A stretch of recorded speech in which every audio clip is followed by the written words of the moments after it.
నమస్తే అండి. నా పేరు doctor Manikanth Karmuri, consultant plastic surgeon and diabetic foot surgeon at Ikiga clinics, Kondapur, Hyderabad. So ఇవాళ మనం డయాబెటిక్ ఫుడ్ వల్ల వచ్చే ప్రాబ్లమ్స్‌లో అసలు ఏ స్టేజెస్ ఉంటాయి? దీనికి ఎటువంటి ట్రీట్మెంట్స్ ఉంటాయి అన్న దాని గురించి కొంచెం తెలుసుకుందాం. సో ఇనీషియల్‌గా మనకి కాళ్ళు పొల్లుబారడం, కాళ్ళల్లో క్రాక్స్ రావడం, మంటలు, తిమ్మిర్లు దీంతో మనకి స్టార్ట్ అవుతుంది. సో ఈ స్టేజ్‌లోనే మీరు చూపించుకోగలిగితే మనం దీనికి ఇవ్వగలిసిన ట్రీట్మెంట్ ఏంటి అంటే ఒకటి మనకి కాళ్ళలో స్పర్శలు తగ్గినప్పుడు, మనకి దెబ్బ తగిలినా, ఏదైనా పుండైనా, గుచ్చుకున్నా, ఏ సూది గాని, ముళ్ళు గాని గుచ్చుకున్నా మనకి తెలీదు. సో, ఈ స్టేజ్‌లోనే మనం ట్రీట్మెంట్ స్టార్ట్ చేసుకుంటే, ఫర్దర్ ప్రాబ్లమ్స్ పుళ్ళవ్వడం, ఆ పుళ్ళు మానకపోవడం, దానివల్ల చివరికి కాళ్ళు, వేళ్ళు తీయాల్సిన స్టేజ్‌కెళ్ళకుండా మనం ముందే దాన్ని ఆపేయొచ్చు. సో, అది ఎలా అంటారా? మీరు కన్సల్టేషన్ కోసం వచ్చినప్పుడు, మన దగ్గర diabetic food dedicated centre of excellence foot lab ఉంది. సో, మనం ఈ ఫుట్ ల్యాబ్‌లో మీకు స్పర్శలు ఎంతున్నయి? ఎక్కడ నార్మల్‌గా ఉన్నాయి? ఎక్కడ తగ్గినియి? తగ్గితే ఎంత తగ్గింది? మీరు చల్లదనాన్ని ఎంత పసిగట్టగలుగుతున్నారు? వేడి ఉంటే దాన్ని ఏ టెంపరేచర్ దగ్గర పసిగట్టగలుగుతున్నారు? మీరు నుంచున్నప్పుడు మీ బ్రెయిన్‌కి మీరు ఏ ప్రదేశంలో నుంచున్నారో, ఎలా నుంచున్నారో తెలుస్తుందా లేదా? మీరు కళ్ళు మూసుకున్నప్పుడు దాని తీవ్రత ఏమన్నా పెరుగుతుందా? సో, దీనికి సంబంధించిన కూలంకషమైన పరీక్షలన్నీ చేయడం జరుగుతుంది. సో, దీనివల్ల మనం ఏంటంటే మీరు వినే ఉంటారు. Prevention is always better than cure. అంటే దెబ్బ గాని, ఏదైనా పుండు గాని అయిన తర్వాత దాన్ని ట్రీట్ చేయడం కన్నా, రాకుండా ప్రివెంట్ చేయడం అనేది ఎప్పుడూ మనకి మంచిది. సో, ఎప్పుడైతే మా దగ్గర ఇన్ఫర్మేషన్ అంతా ఉంటుందో, మీ ప్రాబ్లమ్‌కి డెడికేటెడ్‌గా ఒక స్పెషల్ ఫుట్‌వేర్ తయారు చేయడం. ఆ ఫుట్‌వేర్‌లో మీరు ఏ స్టేజ్‌లో అయితే మన దగ్గరికొస్తారో, వచ్చినప్పుడు మీ కాళ్ళల్లో ఉన్న ఎముకలు అమరిక ఎలా ఉంది? మీ స్పర్శలు ఎలా ఉన్నాయి? ఆల్రెడీ మీ జాయింట్స్‌లో గాని, కండరాల్లో గాని ఏమన్నా స్టిఫ్‌నెస్ ఏమన్నా స్టార్ట్ అయిందా? ఇవన్నీ చూసుకొని, వాటికి అనుగుణంగా మీకు కస్టమైజ్డ్ ఫుట్‌వేర్ అనేది తయారు చేయడం జరుగుతుంది. దీంతో పాటు ఒకవేళ మన దగ్గరికి వచ్చే టైంకే ఆల్రెడీ పేషెంట్ ఫుట్‌వేర్ స్టేజ్ దాటి ఇంకొంచెం ముందుకు వెళ్లారు అంటే, ఇనీషియల్‌గా మనకి మినిమల్ ఇన్వేసివ్ సర్జరీస్ అంటాం. అంటే ఉదాహరణకి మనం నడుస్తున్నప్పుడు ఏదైతే మనం మడము వెనక భాగం ఉంటుందో, చాలా కామన్‌గా ఈ భాగం దగ్గర ఏదైతే టెండన్ ఉంటుందో, టెండో ఎక్లిస్ అంటామండి.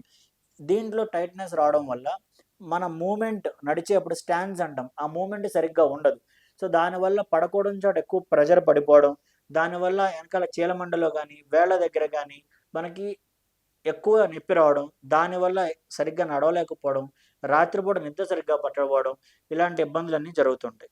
సో, ఇలాంటి వాళ్ళకి మనం పర్క్యూటేనియస్ టెండోక్లిస్ లెంథెనింగ్ అంటాం. అంటే పెద్ద కట్ అనేది లేకుండా లోకల్ అనెస్థీసియాలోనే పేషెంట్‌కి ఏదైతే టెండోక్లిస్‌లో టైటనింగ్ వచ్చిందో, అది ఆల్రెడీ మెడికల్ మేనేజ్మెంట్ స్టేజ్ దాటిందో, వాళ్ళకి మనం పర్క్యూటేనియస్‌గా లెంథెనింగ్ అనేది చేసేస్తాం. సో, దీనివల్ల పేషెంట్ మళ్ళీ ఇదివరకులాగా నడవడం స్టార్ట్ చేస్తారు. ఇదివరకులాగా ప్రెషర్ పడడం స్టార్ట్ అవుతుంది కాబట్టి, చీలమండ దగ్గర, వేళ్ళ మొదళ్ళ దగ్గర మనకొస్తున్న పెయిన్స్ అనేవి చాలా త్వరగా తగ్గడం జరుగుతుంది. ఒకవేళ ఇది జరగకపోతే, ఈ స్టేజ్‌లో మనం దీన్ని ఆపకపోతే, ఫర్దర్‌గా జరిగేదేంటి అంటే, ఇలా పడకూడని చోట పడకూడనంత ప్రెషర్ ఎక్కువ పడి చీలమండ దగ్గర కావచ్చు, వేళ్ళు మొదల్లో కావచ్చు, వేళ్ళ టిప్స్‌లో కావచ్చు, మనకి నాన్ హీలింగ్ అల్సర్స్ అంటాం. అంటే పుళ్ళు అవ్వడం, ఆ పుళ్ళు మానకపోవడం జరుగుతుంది.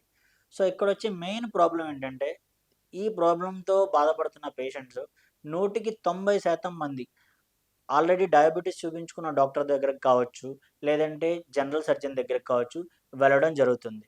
సో, వాళ్ళకున్న నాలెడ్జ్ ప్రకారం వాళ్ళు బెస్ట్ పాసిబుల్ ట్రీట్మెంట్ ఇవ్వడానికి ప్రయత్నం చేస్తారు.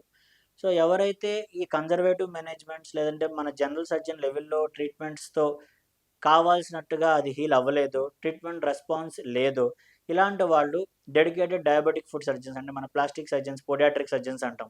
సో, మా దగ్గర రావడం జరిగితే దీని గురించి ఎక్కువ అవగాహన ఉండడం, దీనికి సంబంధించిన పేషెంట్‌ని రెగ్యులర్‌గా చూడడం వల్ల ఇంకా బెటర్ ట్రీట్మెంట్ ఇవ్వడం జరుగుతుంది.